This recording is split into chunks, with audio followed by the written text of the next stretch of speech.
I'm very excited to have my next guest join us. Her brand new album called Aftercare is out right now. It is Nessa Barrett. Hello. Welcome, welcome. Thank you so much. Thank you for your time. I Of course. really appreciate it. How are you? I'm so good. Yeah? How are you? I'm fantastic. I had to fight the massive line that was growing outside just to get here. Oh, It's so exciting. It's pretty insane. Yeah. I'm so excited for tonight's show. It's going to be great. Have you ever gone out disguised to check out the crowd and the lines as they form and whatnot? I feel like the disguises don't really work for me. Really? Yeah. I feel like no matter what, they really catch on that it's me really fast. It's probably like my tattoos or the fact that I'm like 4'10". I feel like they know it's me right away. But I mean, there's been a few shows where, especially when it's so cold, I feel bad when they're waiting outside. And so I've gone out and said hello and spent some time with them. It's crazy how long that they're willing to wait. Yeah. Yeah. Have you waited for anybody to that extent? No. I'm sure it's a little bit of a bonding experience as well. Yeah. Right? For someone that's waiting in line like that. Yeah. Hey, to each their own, and I'm sure they're in for a fantastic show. Congrats on this album, by the way. Thank you. It is definitely a maturation, I hear. It's a step forward. Yeah. And from what I understand, you were really embracing the grown-up side Yes. of sexuality. Yeah.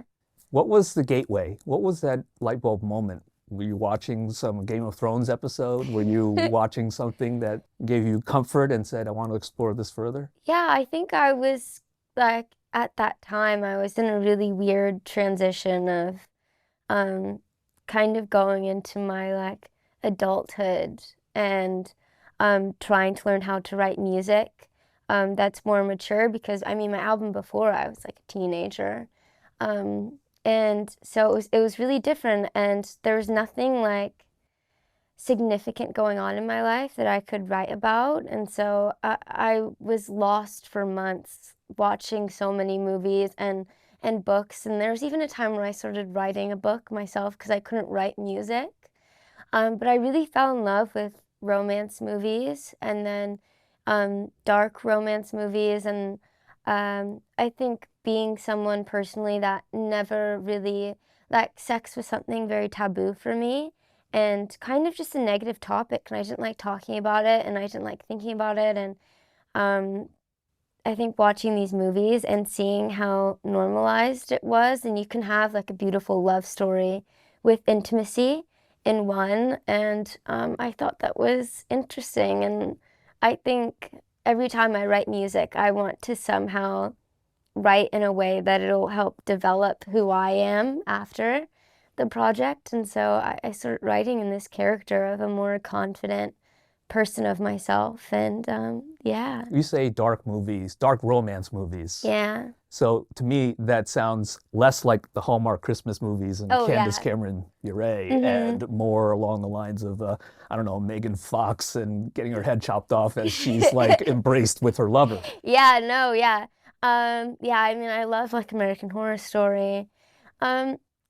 50 Shades of Grey was something that I was reading all the books, and after I would finish the book, I would watch the movie. And it's not like dark horror, but there's really dark undertones. Yeah, of it, and as well as like trauma, and like it was like a beautiful storyline, but it's 50 Shades of Grey, right, you know? Right. So I thought it was a crazy like contrast, and I kind of loved it. Do you gravitate towards romance? Underneath this exterior that you present to the public and your music, I feel there's a soft, tender Nessa that does resonate with a lot of those Hallmark Christmas movies. I love. Yeah. Like, no matter what it is. I do like other things as well, but yeah, I think romance movies and anything that has to do with that is so beautiful to me, and I do gravitate towards that a lot, yeah.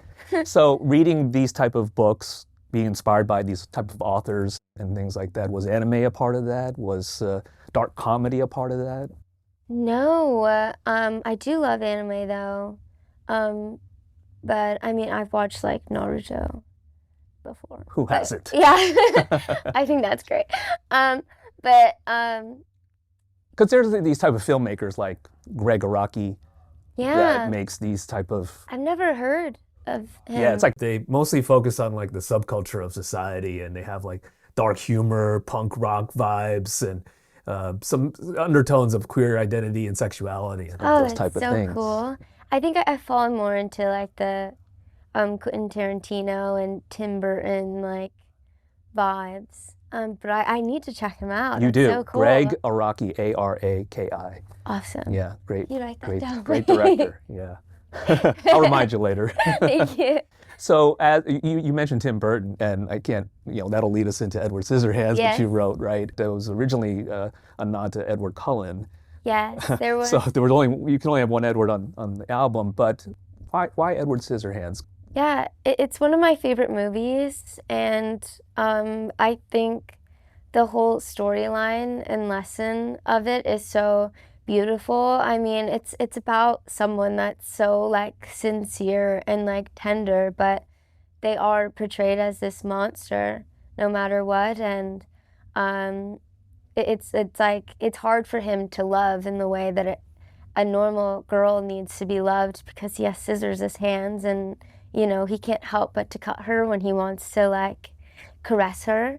And I felt as though there's been people in my life that symbolically like have kind of related to that, and I wanted to write a song about it, and I'm so glad that I did. It's one of my favorite songs I've written. I think it's one of the best songs on the album. I'm sure Thank you've you heard other so people say much. Pins and Needles is the best, but Yeah. I would say those two are top two, maybe, Porn Star top three. I can add other songs in there. Yeah. Given Up samples Gilded Lily by Cults. Hmm. How did you come about that? Because when I first heard the song, I was like, okay, is this Nessa Barrett am I listening to? What just Yeah. happened? And it's in your face, it's loud. Yeah. How did you go about putting that together? And Yeah, so I went in the studio one day with my producer CJ and Arthur, and they showed me this like sample bit of a song, and it was just the chorus, and then it was this crazy post-production, and I was like, this sounds sick. It was really cool. And so yeah, we kept the chorus, and it originally was sped up. And that took so long for me in trying to match my sped up vocals like in normal time. And it was pitched up and all of that. But yeah, we built out the production of the rest of the song because we just had the chorus bit. And yeah, I think at that time too, I was really into Twilight. And so I think it has a lot of like, kind of like vampire visual, like, I don't know what the word is, but we use a lot of imagery? yes, vampire imagery in it. And I had a very specific person in mind while writing it, and it was one of those songs where I just let go all of my feelings. And that one, I was surprised by the reaction of the crowd on this tour. Every time I go to sing it, they're screaming the second verse, and it feels like a great moment where I really connect with them. That's what I think about it, was like, we're used to the breathy vocal Yes. harmonies that you provide, right? Mhm. It's not necessarily in your face and loud. Mhm. That's why I had to do a double take. I'm like, Yeah. is she really going hard on this? Yeah, this album was like the first time when I felt comfortable enough to belt. I've never really used that side of my voice before, and it was really freeing. And yeah, it's so cool. It's so fun to sing live. I can imagine. Even though like the chorus makes you like feel like I'm about to pass out, but it's so fun. Yeah. The theme of the album, as we spoke about, is very much freeing. It's a liberation and exploring your, sexual side and in your consumption of sexual thoughts, material, and those kind of things. That's a part of growing up. How much did religion play a part in the inhibitions growing up?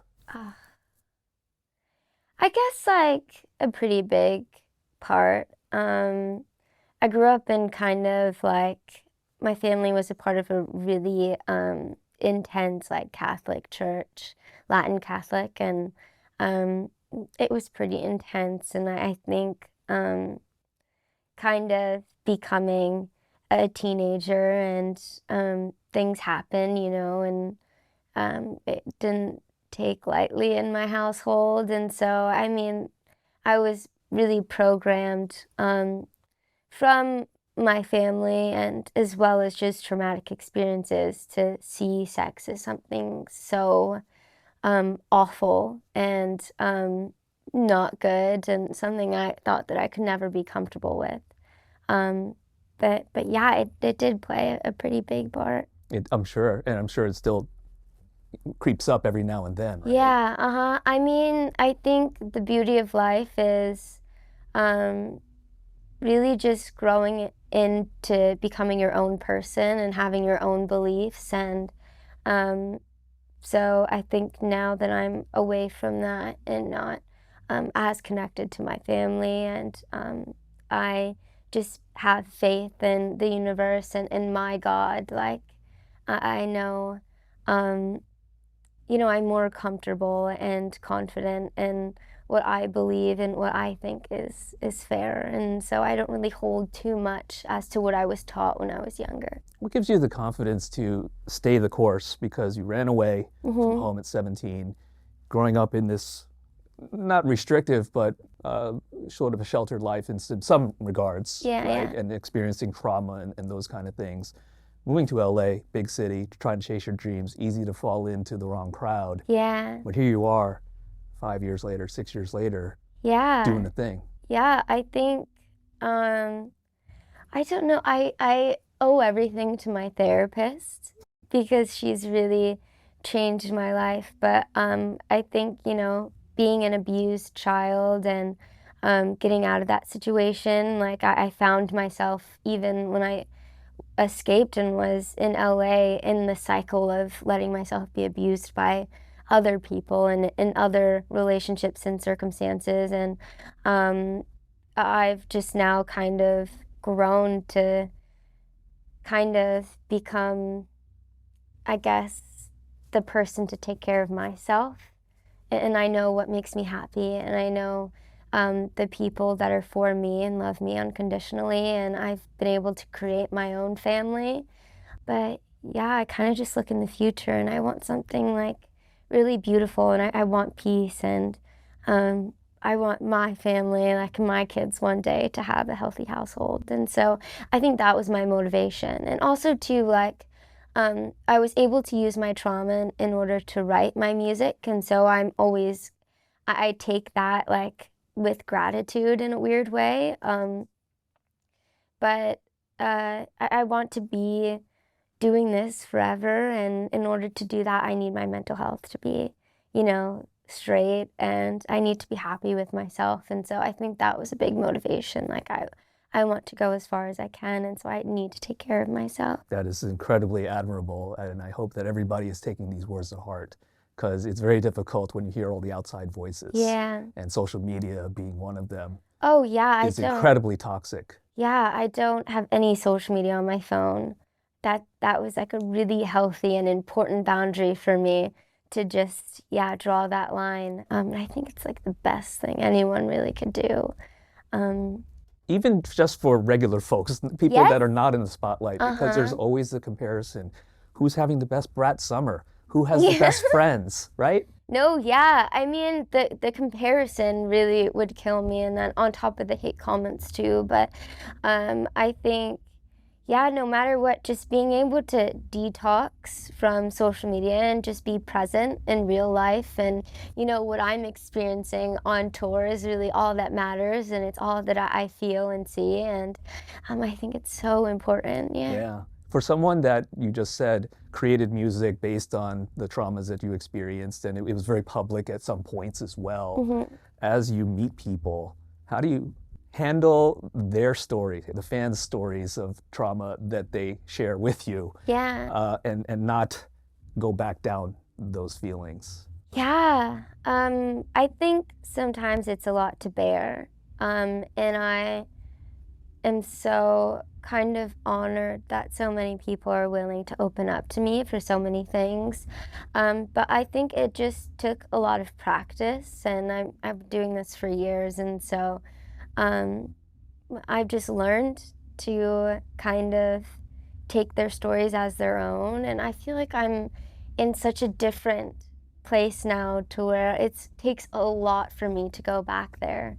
On this tour, you're not really playing a lot of the older material from what I see. Yeah, which has been so nice. We actually just added 2 of my older songs that were really hard for me to perform and I thought would be really difficult. But I've realized that, these are great songs and it's kind of nice and like a good reminder of like where I came from and like where I'm at right now. But these songs are not only like something that's like traumatic for me or like written from a dark place and was a form of therapy, but they mean so much to my fans. And so I feel like it's important to like give back. But I mean, my headspace compared to the Young Forever tour to this one, it's like I'm not reopening so many wounds every night. Right. Yeah. And seeing you on stage in the outfits that you're wearing is showing that confidence. Yeah. You probably would never have worn something revealing Oh no. during the first tour. I recall you had these heavy, big jackets. Mm-hmm. Yeah, I was kind of like hiding myself, which was really interesting. But I think, yeah, this tour, it's not only am I trying to like, it's kind of like a costume for me to feel like the character of this music. But it does bring confidence when you feel and look the best, and it puts me in a certain like mood, and it kind of sets the tone for the show. But it definitely is a confidence thing, and I think I'm more confident in myself and my body, and yeah, I'm not hiding anymore. I remember like one of the very first performances I ever done, I wore this huge oversized sweatshirt. And I think it was a safety blanket at that time. But it's really nice for me now to finally feel like I've grown into my own. Time heals all wounds, as Does. right? And the Mhm. further you get away from that material, the more you can look back at young Nessa Yeah. and say, okay, she was going through things, but Yeah. here we are, we're still here. Mhm. How do you see yourself 5 years from now? Oh my God. I don't know. Um, I really see a really big future ahead of me, and it makes me so excited. And I think that there's, a reason for everything, and there's a reason that I have um, gone through the thick of it, and I've stayed strong, and just have faith that God has something in store for me. So, hopefully something really cool. Hopefully, I really want children. And I think, in 5 years, I think having my first kid seems about right. Um, but yeah, touring around the world, making music. Um, I don't want to stop this ever yet. Yeah. How about your art? How do you think your art will change? Ooh, I mean, every single album, I think I want it to sound different, and I want each era to be significantly different than the last. I'm already starting to plan out, and as soon as this tour is done, I'm having a camp for my third album. Wow, you're that prolific. Yeah, and I'm already like I already know like sonically the direction I want to go in, and just kind of creatively what it looks like. But I think as I mature, I'm kind of starting to find more pockets in making music that, might be a little bit lazy, more jazz elements, more indie elements. Yeah, I'm trying to just like dabble in, the music that I love to listen to, and I'm kind of taking some elements and exploring and seeing how I can make that my own. That's what art is. Yeah. You're supposed to push the limits and test your creativity, push yourself to try new things. Does Yeah. anything include picking up an instrument? Ooh, yes. I mean, I've started to play the bass on this tour. But I think really kind of perfecting my craft in like guitar and bass, I really see that for me. I'm already starting, but I feel like, yeah, by the next tour, I would really love to play. I think it's so fun. I only play the bass on one song, but I wish I played more. And so, Hey, yeah, it that's takes my time. goal. Yeah, Yeah. it does take a lot of time. And I think like trying to find the time to practice and get it right in the midst of trying to write the music and doing promo and touring and all that stuff. It's a lot, but that is my goal. Yeah. Yeah. And songwriting wise, how do you see your songwriting elevating and become, more critically acclaimed? Yeah, I think that my first album I really wrote from um a place of like therapy and things I needed to say and get out, and I took inspiration from things that were really vulnerable to me, and then with Aftercare I taught myself and like learned how to write from things beyond to my own personal experiences. And so I think now I can write in like the perfect blend of both. Um, and so I'm actually quite excited because I feel like so many doors are opened, and there's like an endless amount of things for me to write. Um, I'm excited about this. yeah. I feel like Nessa's country era is gonna pop up at some point as well. I mean, who knows? That might be like, when I turn 30, that might be like my country album. Oh, that's the time? Yeah. Did you talk to your good friend Lana about this? No, I 'Cause haven't. she has her country album Yeah, coming. she does. Yeah, I love her so much. That performance at Hangout was just so iconic and just a surprise for everybody. Yeah, so cool. It was a surprise for me, honestly. Yeah, but What were you doing when she called you uh, or I messaged you? I was in the car. Me and my team, we just arrived at my label because we were going to do a meeting about my album and all of this stuff, and we're in the parking lot of my label's building. And I had two phones at the time, and one phone had Instagram and the notifications were on, and my other phone didn't. And I only wanted to bring one, but something told me that I should bring my other phone with the Instagram, like whatever. And thank God that I did, because I wouldn't have seen her DM for like hours until I got home. But yeah, I looked at my phone and it was the notifications of her DMing me, and I was like, what the heck is going on? It's so fascinating how artists operate, because clearly she could have had her manager talk to your manager, right, and so forth, or get your phone number. Yeah, no, exactly. I think it's so, I love it when like artists just like go directly to the artist and there's not, like third parties like getting in the middle. And yeah, I think it's just so cool and more organic that way. I'm not too surprised, but I'm surprised. Yeah. Well, congrats on everything. Thank you. Best of luck with the new music and the tour and whatnot, and really appreciate the time. Thank you so much. Thank you for having me. Absolutely. Nessa Barrett, right here on B-Sides.